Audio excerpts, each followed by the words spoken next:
नमस्कार दोस्तों, मेरा नाम पंकज कुमार है और आइकन इंस्टीट्यूट ऑफ कंप्यूटर में आपका स्वागत है।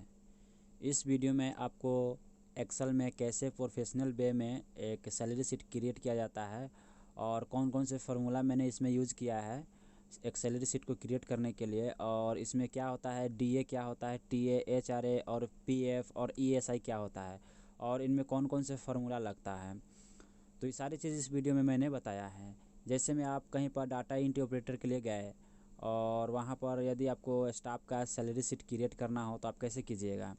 तो ये सारी चीज़ जो है मैंने बहुत ही आसानी तरीके से इस वीडियो में बताया है। तो यदि आपको ये सैलरी शीट सीखना है तो मेरे इस वीडियो को अंत तक ज़रूर देखें। चलिए वीडियो को शुरू करते हैं। तो मैंने यहाँ पर डाटा को बना लिया है। एक एम्प्लॉय सैलरी शीट बनाने के लिए जो जो डाटा की ज़रूरत पड़ेगा वो मैंने यहाँ पर बना लिया है, जिसमें मैंने कौन कौन से कॉलम को मैंने लिया है। देखिए यहाँ पर आईडी नंबर है, यानी जो भी एम्प्लॉय उसमें काम करेंगे उसका एक आईडी नंबर होगा। तो मैंने यहाँ पर आईडी नंबर भी लिख लिया है। और कौन कौन से एम्प्लॉय जो है उसमें काम करेगा उसका भी मैंने यहाँ पर नाम लिख लिया है। और डेजिग्नेशन क्या होता है, ये जैसे ये संतोष कुमार मैनेजर है, उस जहाँ पर वो काम करेगा वहाँ का वो मैनेजर है।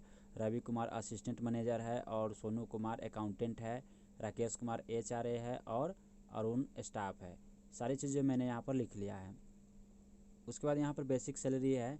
इसका मतलब क्या होता है, जब किसी भी एम्प्लॉय को जब हायर किया जाता है तो उसको एक बेसिक सैलरी बताया जाता है, मैं आपको इतना सैलरी दूंगा, तो वो होता है बेसिक सैलरी।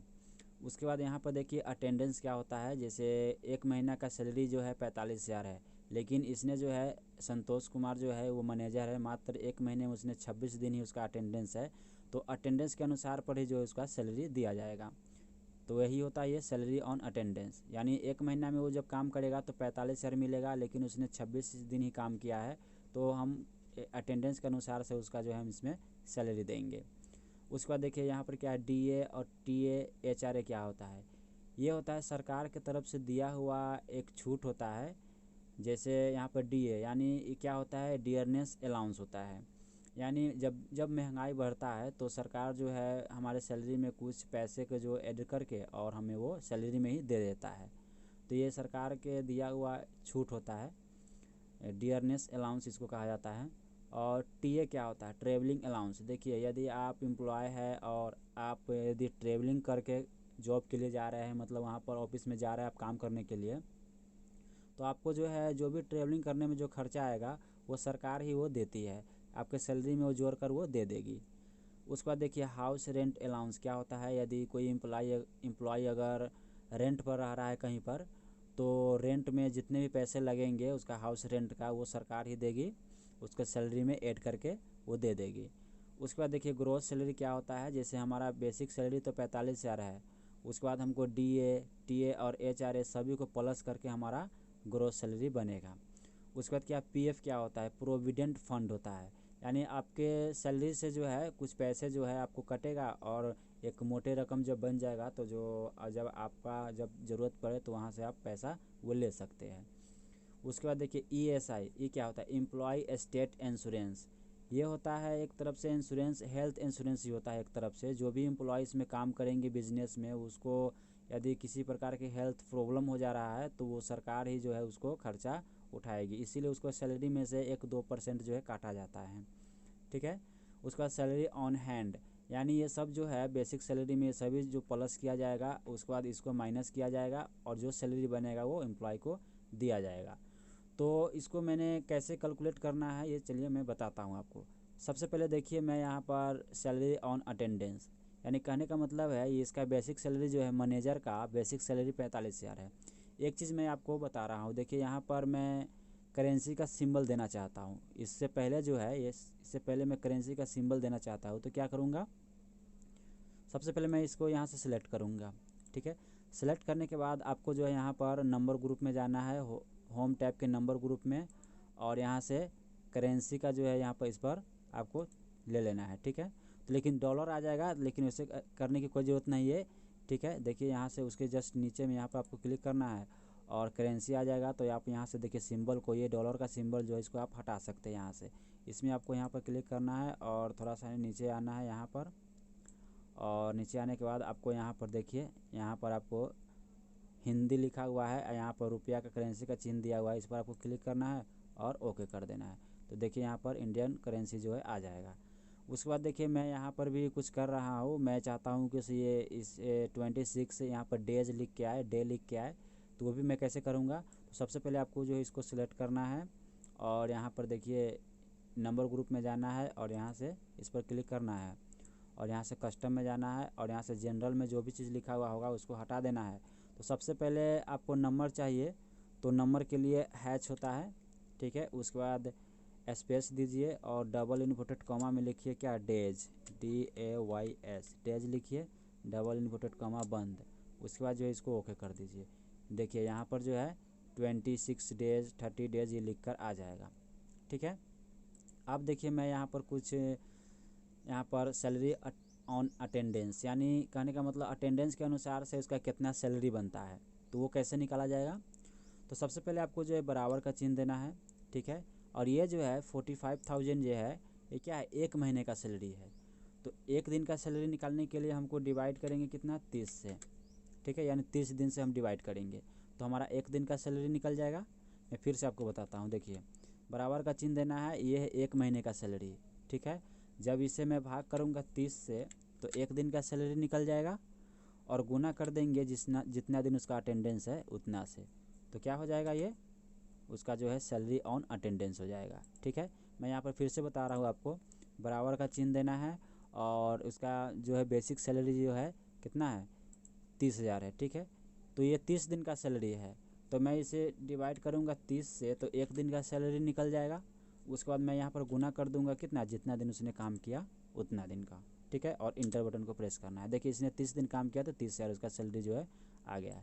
उसके बाद क्या करना है आपको, जो है यहाँ से डबल क्लिक कीजिएगा, यहाँ से चाहे इस तरह से आप डायरेक्ट कर सकते हैं। तो देखिए ऑटोमेटिक जो है सब उसका कैलकुलेशन कर लेगा, ठीक है। उसके बाद देखिए यहाँ पर डीए निकालने के लिए क्या, जैसे आपका बेसिक सैलरी में सरकार जो है 2-3 चाहे 7-8% जो भी हो सरकार के रूल के अनुसार वो आपको ऐड करके देगा, ठीक है। तो यहाँ पर डीए यानी जब महंगाई बढ़ता है तो उसको जो है सैलरी में ऐड करके कुछ पैसे दिए जाते हैं। तो बराबर का चिन्ह देना है, आपका जो है सैलरी ऑन अटेंडेंस, इस पर आपको जो है इस पर निकलेगा, ठीक है। तो इस पर आपको क्लिक करना है और आपको यहाँ पर गुना का चिन्ह देना है, ठीक है।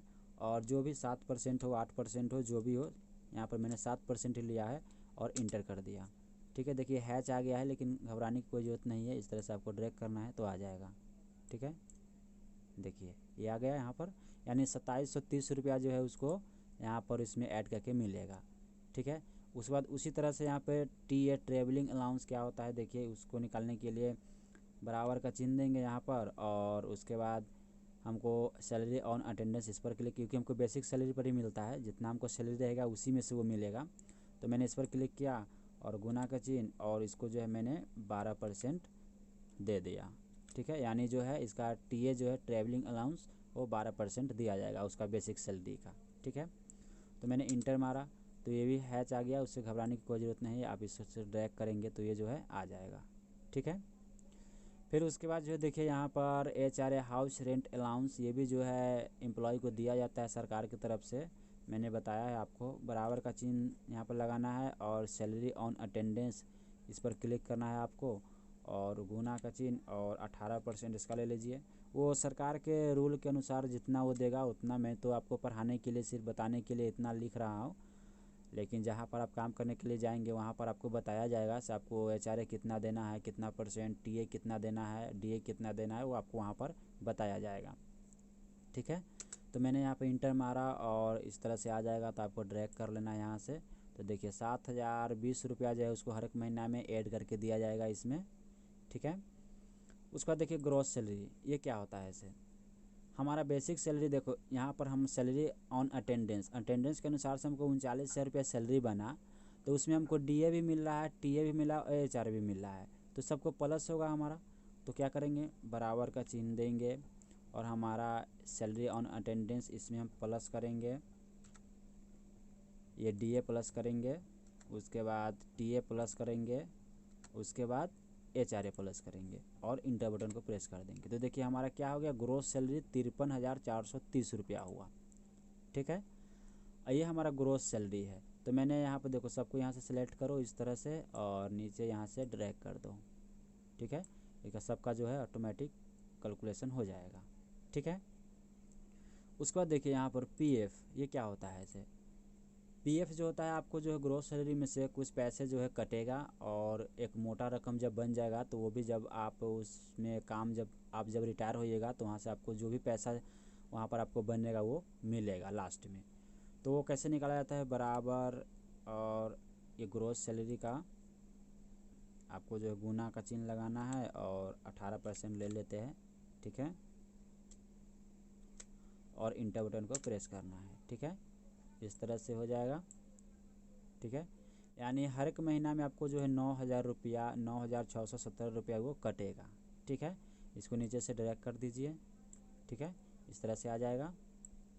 उसके बाद देखिए ईएसआई क्या होता है ऐसे देखिए, यानी जो भी एम्प्लॉय जो है उसमें काम करेंगे तो उसका हेल्थ इंश्योरेंस एक तरफ से ये होता है एम्प्लॉय स्टेट इंश्योरेंस, जो भी उसमें अगर हेल्थ प्रॉब्लम अगर हो रहा है किसी भी स्टाफ को तो सरकार उसका जो है खर्चा उठाएगी, लेकिन उसका जो है सैलरी से वो पैसा कटते रहता है हर एक महीने, ठीक है।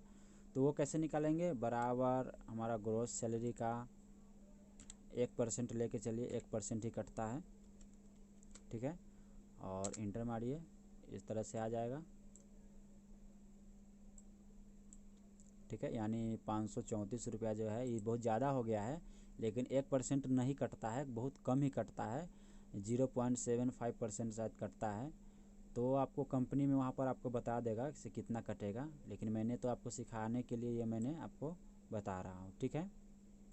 यहाँ से आपको किस देना है, ठीक है। उसके बाद देखिए सैलरी ऑन अटेंडेंस, यानी ग्रोस सैलरी तो हमारा ये सब मिला के इतना बना और ये सब मेरा कटेगा मेरे सैलरी से, पीएफ और ईएसआई ये सब कटेगा, तो हमारा सैलरी मतलब हमारे हाथ में कितना सैलरी मिलेगा। तो बराबर का चिन्ह देना है, ठीक है।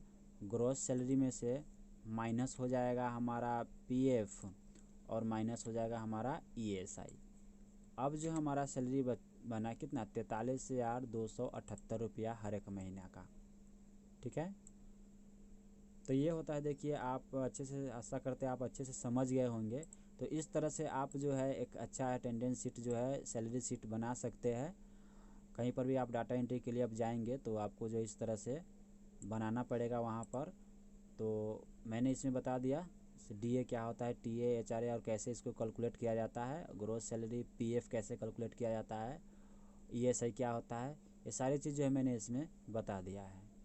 तो इस वीडियो में मैंने इतना ही बताया है, और यदि आगे मेरा वीडियो बनेगा जो अटेंडेंस शीट पर होगा, यानी एम्प्लॉय का अटेंडेंस शीट कैसे क्रिएट किया जाता है एक प्रोफेशनल वे में, तो वो वीडियो देखने के लिए आप मेरे चैनल को सब्सक्राइब कीजिए, और ताकि जब भी मैं वो वीडियो लोडिंग करूँ अपलोड करूँ तो नोटिफिकेशन आपके पास पहुँचे। तो चलिए आज भर इतना ही।